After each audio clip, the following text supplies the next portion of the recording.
Hey guys, Prowl 1701 here, and today we're going to be reviewing Rise of the Cybermen from Series 2 of modern Doctor Who, with David Tennant, and of course Billy Piper. This was a Patreon request, the 5th Doctor. He's a big 10th Doctor fan. The 5th Doctor's a big 10th Doctor fan. It's an interesting thing to say. And he's had me reviewing some 10th Doctor stories. I like this one. It's a good reintroduction to the Cybermen, and if not the best, then one of the best stories featuring the Cybermen in the modern show, and probably the best of the modern show, honestly. Maybe World Enough in Time beats it, it's close. The modern series hasn't done the Cybermen very well for the most part, but this story does get them right, especially when you're taking into account it is a parallel universe version of the Cybermen, so there should be some differences. That's actually a good way to introduce a classic Who villain, but have them look different and act a bit different by having them from a parallel universe. That's actually very creative. I like the guy who plays the president of Britain in this. I don't know his name, but he's really good in this. He has this really cool voice. I like his voice when he talks. I'm like, that's an awesome voice. I'd like to have a voice like that. I don't know the actor from other stuff. I'm not as familiar with British actors since I'm an American. But I really like him in this. And his character, the president, is very smart. He realizes why it's unethical and why it's not good and how everything has to end and how things die. The guy playing Loomis in this is phenomenal. I think he's a pretty famous British actor. But he's great. I like the guy playing Loomis in this. The guy playing Loomis's second in command, I like him as well. And he's been in Classic Who, I believe, too. I don't remember where, but I believe he's in an episode of Classic Who as well, the one playing Loomis's right-hand man. He's really good in this. I like watching Noel Clarke have to play dual roles as Mickey and Ricky. He does a good job of that here. Of course, Ricky being the more hard-nosed, hard-edged type. The incidental music in this is really good. I made note of that several times as I was watching part 1. That I was really pleased with the incidental music. It is directed by Graham Harper. I like Graham Harper a lot. It is well directed. David Tennant is really good in this. There's a scene at the beginning when they're in the TARDIS and he's picking on Mickey about having held the button down. Yeah, you could let that go now. You could have let it go 10 minutes, 20 minutes, 29 minutes ago. There's that little scene there that will kind of remind you that there are times the 10th Doctor can just be an asshole. There are times the 10th Doctor is a bit of an asshole, really.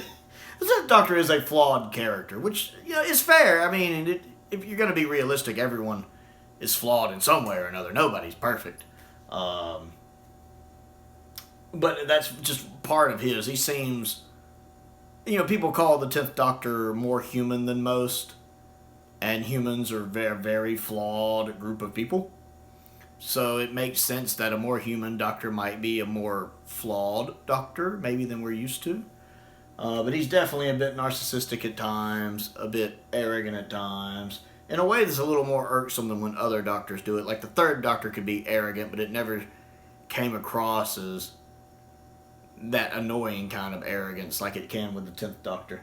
But the 10th Doctor is good in this. He makes a lot of good points when he talks about trying not to get involved, when he tries to keep them from wandering off, when he keeps telling Rose, when she sees Pete Tyler, no, you can't see him, no, we gotta lay low and just get out of here. I actually like a lot of that. I like a lot of his acting, that scene when he finds the little glowing light when he sees it. He's like, that's a light, that's some of the universe, ha! I love how excited he is when he sees that little bit of a light and when he breathes that energy in it and gives up 10 years of his life for it. Worth every penny. I like his acting there. I love the scene when he talks about how, if you want to know what's going on, work as part of the help. And he's like, now Lucy over there says, and Rose is like, who's Lucy? Oh, Lucy, right there. Yeah, she said, oh, that's who Lucy is. Okay. Lucy looks a bit thick, or sounds a bit thick, because Lucy tells him that it's not a prime minister in this universe, it's a president. Maybe Lucy's just a bit thick. Oh, man, and it's so, you can just see the jealousy from Rose there. Who's Lucy? Did you see the jealousy from Rose right there? Yeah, Rose definitely has a thing for him by this point. Trust me, guys, if you have a female friend that talks like that, when you're like, oh, Lucy said, oh, who's Lucy? Oh, Lucy said, oh, that's who Lucy is. Yeah, she's into you. She's somewhat interested. I had that happen one time with a friend, someone I'd been friends with for about 4 years, actually. But we'd been texting and kind of talking. You ever had that point where you're at a stage where you're not quite sure if you're talking or not? Especially if it's someone you're already friends with. You're not quite certain, maybe? And I was telling her about another one of my friends, Stacy, and I was like, well, Stacy said this. And the text I got back when I knew, okay, she's interested, the text I got back immediately just said, who's Stacy? Nothing else, just, who's Stacy? When I'd mentioned, oh, I'm talking with my friend Stacy. I got back, who's Stacy? And I immediately like, okay, she's obviously into me to some degree or another. I wouldn't have gotten just that, that fast too. I got that text back quick. So I enjoy that little scene because I could just, I see that kind of thing happen in real life. Like, it seems contrived, but it isn't, because I've been in that kind of situation. I've seen that situation. Well, Lucy said, who's Lucy? Oh, that's who Lucy is, huh? Okay. It seems a bit fake. I love that scene. I like when Tennant finds the computer and he's watching it and he's learning about the Cybermen and that look on his face. First, I love when he sees the computer, that little joy of, ah. I love the 10th Doctor's curiosity. I mean, that's just the Doctor in general. He has an insatiable curiosity. It's what gets him into trouble sometimes. So I enjoy seeing that on display here. And the bit at the end about, well, this is a surrender. Well, we surrender. It's a good little cliffhanger. I like how, even though we know it's the Cybermen, because it does that classic Who trope of having Cybermen right in the title, even though it builds the reveal of the Cybermen up, you know, it's called Rise of the Cybermen. I really wish they wouldn't have done that. Because Part 2 is called Age of Steel, so I wish they hadn't done that. Like, I guess they did it because they're like, well, most people are going to know it's the Cybermen, and I'm like, I don't think so. Classic Who fans would have known. Let's keep in mind, this is Series 2.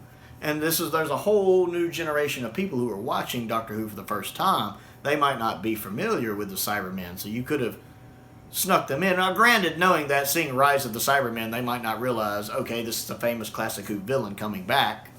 But I still would have called it something different, just to build that up.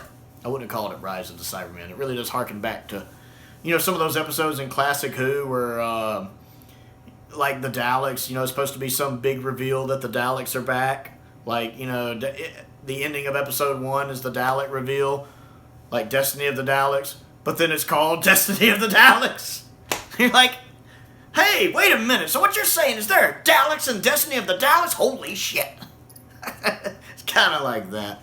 It is a good build, though. I think the Cyberman design for the time was pretty good. I'm not as keen on the Cybermen design overall.